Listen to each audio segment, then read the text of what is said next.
Welcome to Sales Team Rescue. This is episode number 76, I believe.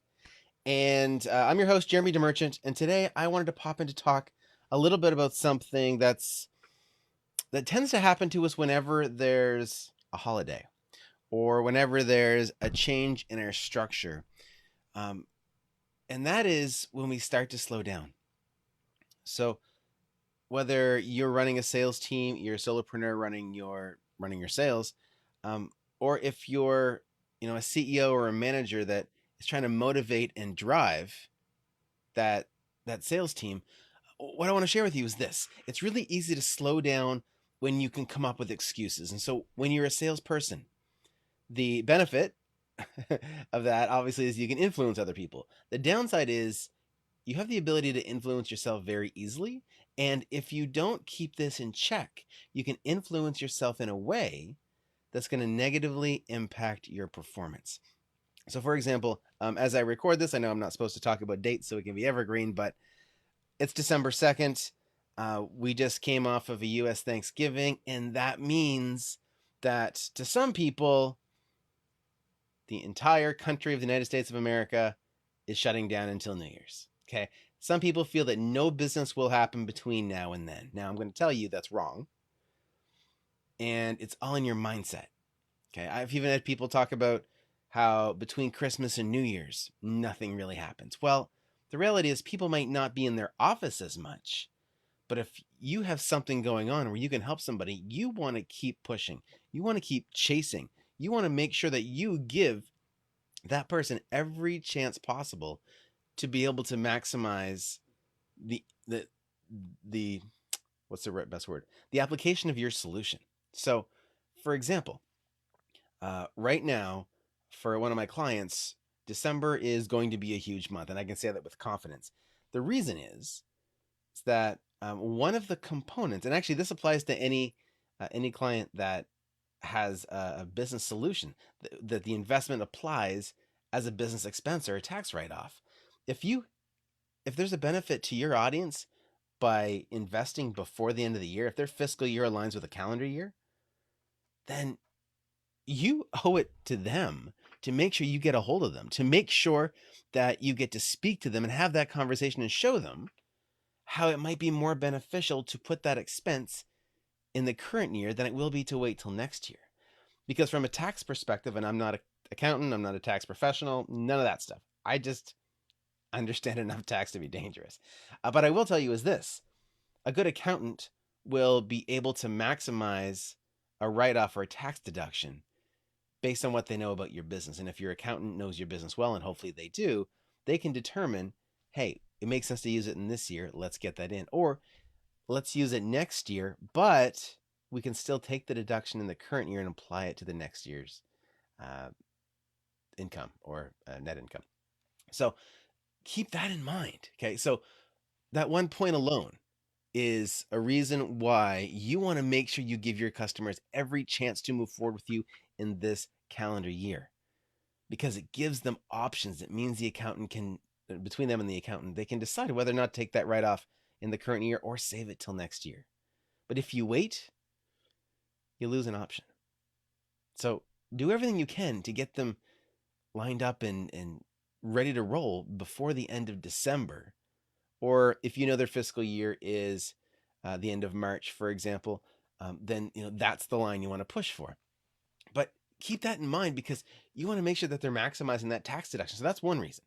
And this whole episode, by the way, is basically drink the Kool-Aid. Okay, you got to sell yourself over and over again on all the reasons why you want to move forward. So, number two, outside of the tax deduction, I mean, depending on the business, it could be a huge tax deduction. Like, for example, one of my clients now, last year, on average, they were able to save members $78,000 per member, or per member business, technically. So, would you be upset if I could save you $78,000 and I didn't do everything I could to get a hold of you? Yeah, I think so. That particular client, on top of that, also has a super high end mastermind that helps members level up their business, surround themselves with high impact people, people that are very well connected and in turn, they become connected and can completely blow your business up in the next 12 months if you implement everything you learn. So that's another benefit.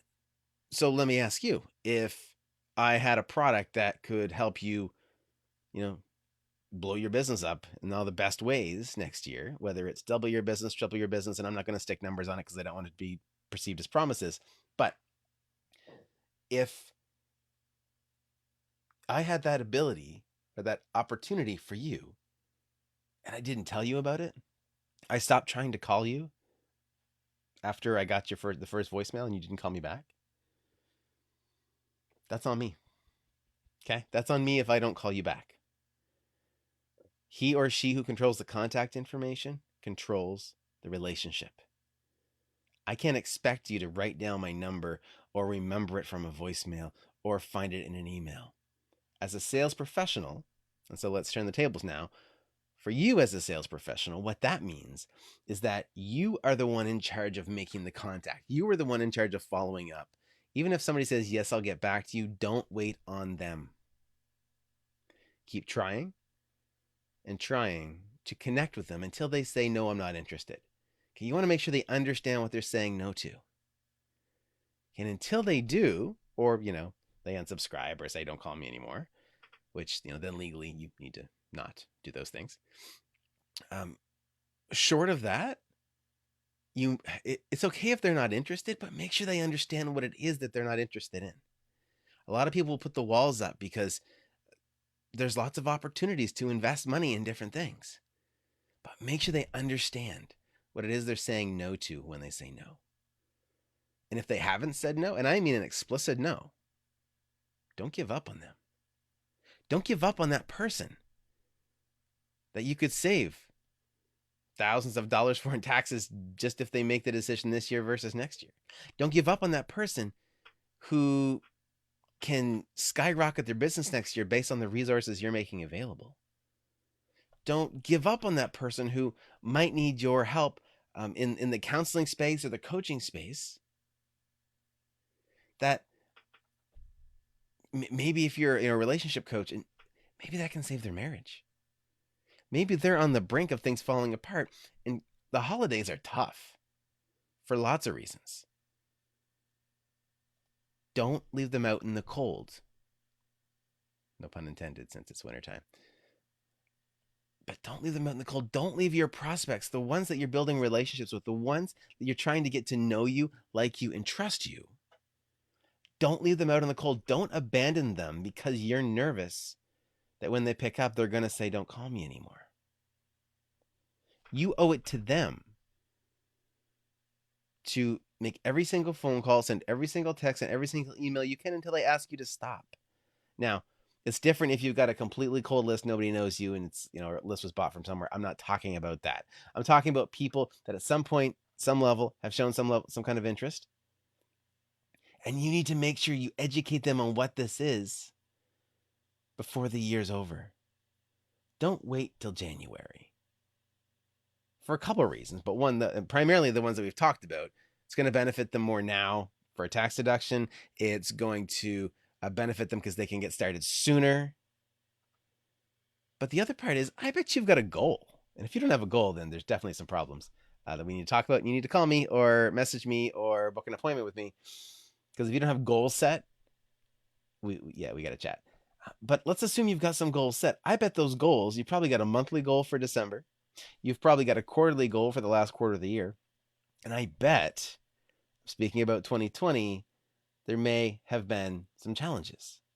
So if you're behind on your goal, this is your month to make it all happen. This is the month where you can change everything. You don't need to tell yourself the story about everything slows down after Thanksgiving. Oh, things are getting close to the holidays. Oh, nobody does business between Christmas and New Year's. Yeah, a lot of people do. And a lot of business owners between Christmas and New Year's, if they're small business, they're probably looking at their books trying to get their taxes sorted out. And one, they'd probably like a break from that when you call them. And two, if you can help them make an investment to get that extra deduction and at least have that as an option to apply this year, then that's going to be a big difference to them. Okay, so that's all I want to say today. Short show, um, but I just really wanted to hit that home. And transparently, it's because I needed to hear it myself. Okay, I am not uh, like I know this stuff, but knowing and applying all the time consistently is very different. This is why everybody needs a coach. This is why everybody needs support. Why everybody needs a kick in the butt. We are all human. So I want to share this with you because sometimes I need to be reminded of it as well. All right, guys, I'm off to make some sales calls and I'm off to change some lives and I'm off to help people save a pile of money in taxes before the end of the year and get started in programs and with products that can help grow their business and change their life. So until next time, which is next Wednesday, 2 p.m. Eastern, right here in Headspace TV, remember, guys, get uncomfortable, get results. And if you want to catch this replay and replays of previous episodes, go to salesteamrescue.com. If you want to catch the podcast itself, go to salesteamrescue.com. And finally, if you want to book a call with me to see if you are in a place where you're ready to launch or grow your sales team, we've got a sales team assessment call set aside for a few select people. So go to salesteamrescue.com, scroll to the bottom of the page, book that call. It's a complimentary call. I want to see if you're ready. Because in 2021, we are going to do some big things for a lot of business owners. Big things as far as helping them grow their teams, launching their first sales team. Stay tuned. We are going to have a course coming out ready to roll to help. If you are a solopreneur, small business owner, you're just creeping over the six-figure mark and it's time to get someone else to do some of the sales for you, this course is for you. And we're going to be running a beta version coming up very, very soon. So if you're interested at all, go to salesteamrescue.com, scroll to the bottom of the page, book a time with me, and we will chat because I need to know. And this is my qualifier for you. If I look at the engine that is your business, can I crank it up to 100 miles an hour without it blowing up? Okay, that's the question. So if you want to find out if that's the case, if you're not ready, that's okay, but book a call and let's see. Go to salesteamrescue.com, book that call right now. And I will see you right here in Headspace TV next week, Wednesday, 2 p.m. Eastern. Get uncomfortable and get results, guys. Cheers.